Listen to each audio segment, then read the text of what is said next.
বিশ্বকাপের মাঠে যখন দুই দলের তুমুল লড়াই, তখন মাঠের বাইরে থেকে খেলার ফলাফল বলছে একটি বিড়াল। ব্রাজিল ও মরক্কোর ম্যাচটি ড্র হবে বলে অনুমান করেছিল 4 পেয়ে এই প্রাণীটি। ফলাফল হয়েছিল তাই। এমন সঠিক ভবিষ্যৎবাণী করায় ফুটবল ভক্তদের হৃদয় এখন জয় করে নিয়েছে নিম্বাস নামের এই বিড়াল। সামাজিক যোগাযোগ মাধ্যমে সে এখন ফুটবল দুনিয়ার বড় তারকা।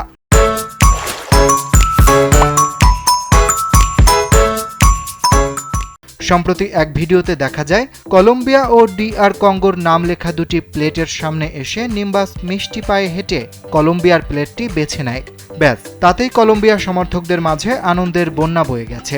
আর এভাবেই লাখো ভক্ত এখন নিম্বাসের বুদ্ধিমত্তায় মুগ্ধ।